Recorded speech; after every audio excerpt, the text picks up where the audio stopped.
Hello everyone, I hope you are doing well. So in this video we are going to cover up some questions जो कि होने वाले हैं locomotor and multiple disabilities, guidance and counseling, early childhood care and education, applied behavior analysis and community based rehabilitation. So ये सारे जो questions होने वाले हैं they are actually mock test of 50 questions. ठीक है, जो कि आपके DSSB के एग्जाम में आएंगे। एक एग्जाम आज हो चुका है।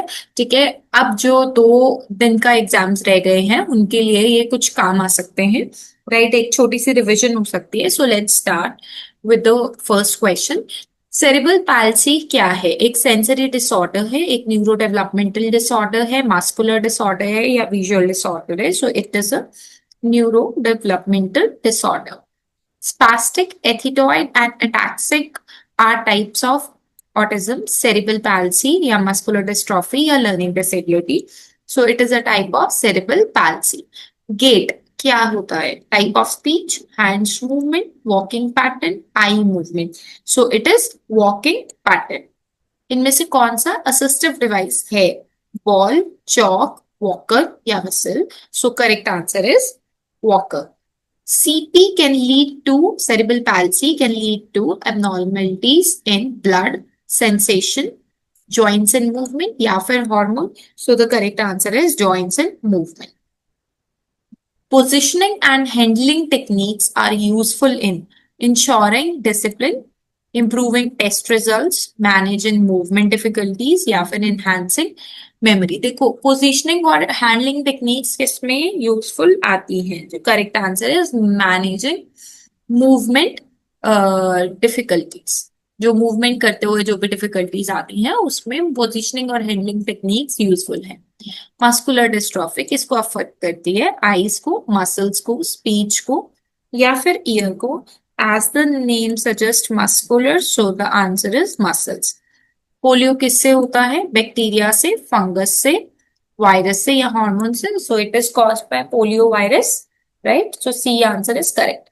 एक चाइल्ड है जिसको स्पीना बिफिडा है, राइट, तो उसे क्या चाहिए होगा? विजुअल एड, ब्रेसेस चाहिए होंगे टीथ के लिए या फिर मोबिलिटी डिवाइसेस, साउंड एम्पलीफायर या फिर कोई भी नहीं? So correct answer is braces और mobility devices. Next is functional limitations are best address through. कुछ भी काम करने में बच्चे को प्रॉब्लम हो रही है, लिमिटेशंस, तो उसको कैसे आप जानेंगे कि हाँ इस बच्चे को ये प्रॉब्लम हो सकती है या इस बीमारी की वजह से हो सकती है? Uniform rules, exams, IEP, individual education plan से और थेरेपेटिक इंटरवेंशन से? टीचिंग लर्निंग मेथड, तो देख लो कौन सा कोई आंसर है। सो फर्स्ट आंसर ही करेक्ट है। टाइम लर्निंग मैनेजमेंट नहीं है, टास्क लर्निंग मॉडल भी नहीं है। Right, next question is multiple disability में include combination like autism and hearing loss, dyslexia and myopia, fever and anxiety, headache and cough. So correct answer is your dyslexia and myopia. Next is leprosy cured students को क्या क्या face करना पड़ता है? Academic brilliance, उनको ना leprosy वाले बच्चे जो होते हैं उनको मस्कुलर इश्यूज ज्यादा होते हैं। So sensory motor issues the correct answer. No problem और सोशल चैलेंजेस नहीं रहेगा। मल्टीपल स्क्लेरोसिस इसको अफेक्ट करता है? डाइजेस्टिव सिस्टम को, इम्यून सिस्टम को, सेंट्रल नर्वस सिस्टम को जो कि ब्रेन का पार्ट है, circulatory system, heart. So correct answer है C, central nervous system. Tuberous sclerosis किस में आता है? बिहेवियरल डिसऑर्डर में, जेनेटिक कंडीशंस में या फिर विजुअल इम्पेयरमेंट में या मोटर ओनली डिसेबिलिटी यानी muscular disability? Correct answer is genetic conditions with multiple symptoms. बचपन से ही बच्चे को होगा, जीन्स में, उसके क्रोमोसोम्स में ही कोई ना कोई डिफॉल्ट रहता है और बहुत सारे सिम्टम्स देखने को मिलेंगे। गाइडेंस का क्या काम है? Controlling behaviour, helping individual make informed decisions, punishment देना या फिर रिकॉर्ड रखना? सो it is helping individual by making informed decision. कौन सा काउंसलिंग का हिस्सा नहीं है? Empathy, sympathy, congruence and unconditional positive record. So correct answer is sympathy नहीं है। ठीक है, एम्पैथी है।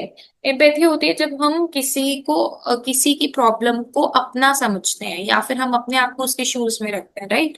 सो वो भी है, कॉन्फिडेंस भी है, अनकंडीशनल पॉजिटिव रिगार्ड भी है। ठीक है, कन्विंस भी वही होता है कि हम उसको अपनी तरह समझे, किसी के दुख को अपनी तरह समझे, that is confidence. Role of teacher, क्या काम है काउंसलिंग में? बच्चे को डांटना, बच्चे की डायग्नोस करना, डिजीजेस क्या है, हमेशा बच्चे के साथ एम्पैथी से बात करनी या अंडरस्टैंडिंग या अटेंडेंस लेना। ठीक है, सो यहाँ काउंसलिंग की बात हो रही है, so C answer is correct. Personality development में क्या आता है? Rote memorisation, physical appearance, emotional and behavioural maturity, या फिर punishment practices. So the correct answer for this question is answer number C, emotional and behavioural maturity. Group counselling benefit किसको होता है? ठीक है, अगर हम ग्रुप काउंसलिंग बेनिफिट की बात करें तो वन ऑन वन हेल्प तो नहीं होगा, peer support and share learning obviously, isolated अकेले अकेले को सेशंस नहीं दे रहे हैं, एक्स्ट्रा वर्क भी नहीं है, so B is the correct answer. Supportive counselling कब यूज होती है?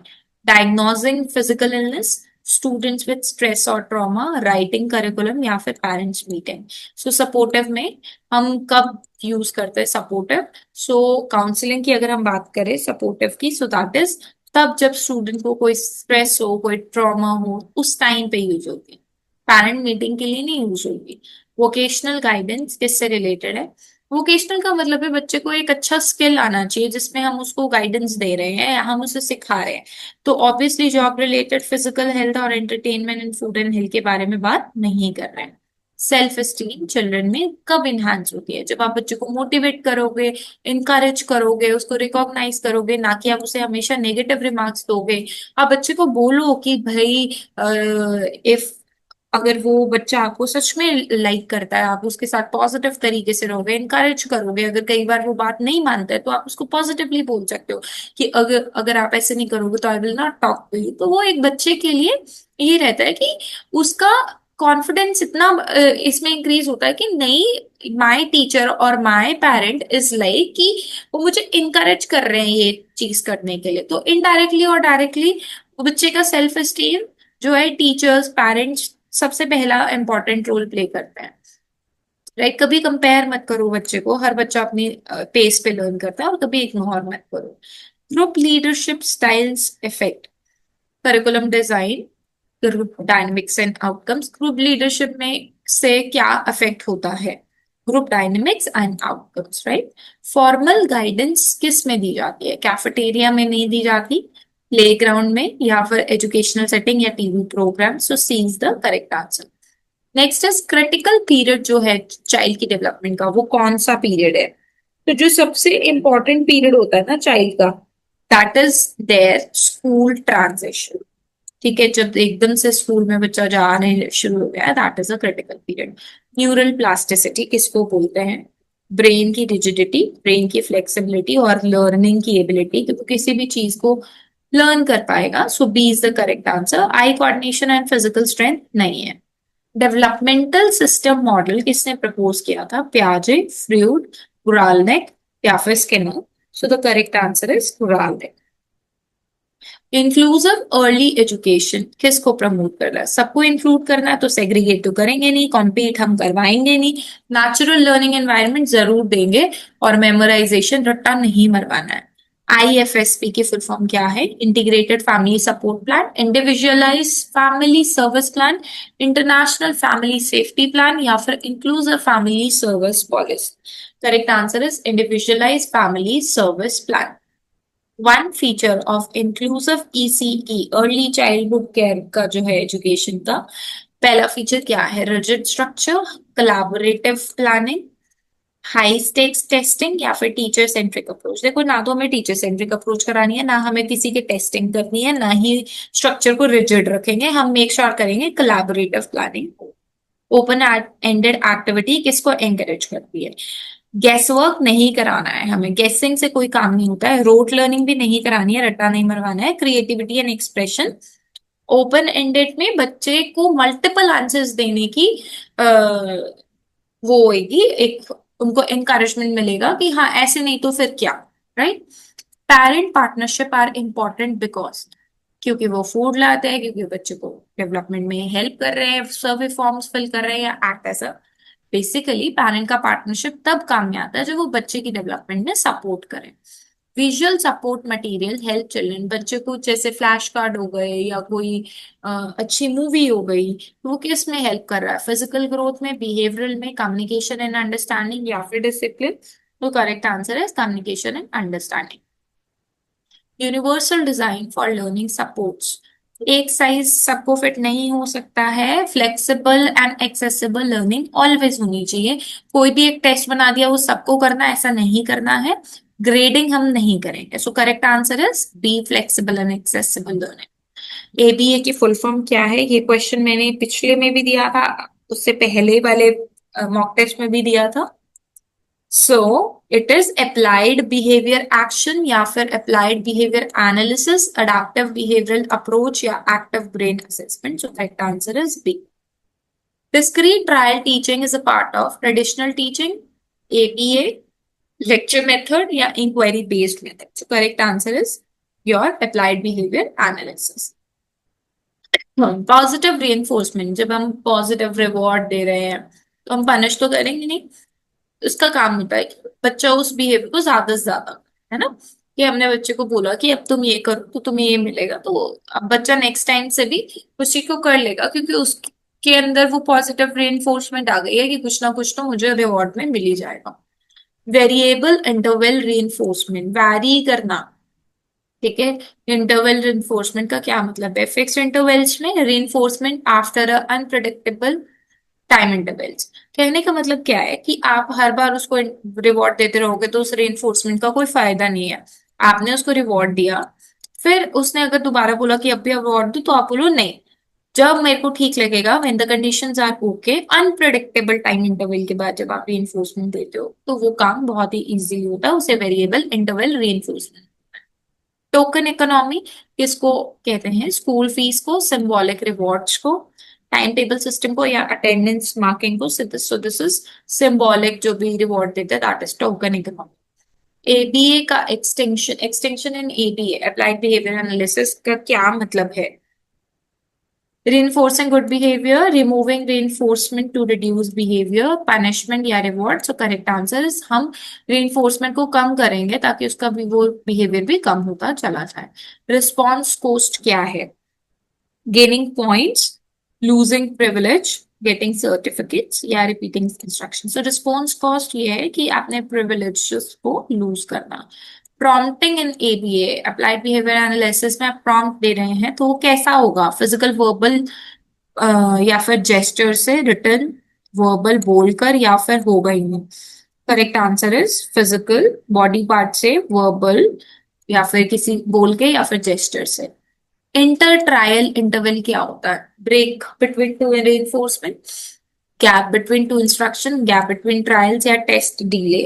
जैसे मैंने अभी आपको ऊपर बताया था वेरिएबल वाला, वैसे ही ये भी है, पर इसके अंदर गैप दिया जाता है ट्रायल्स के बीच में। टीचर का क्या रोल है एबीए में, policeman, observer, leader promoting positive behaviour, always, administrator नहीं है। So C is the correct answer.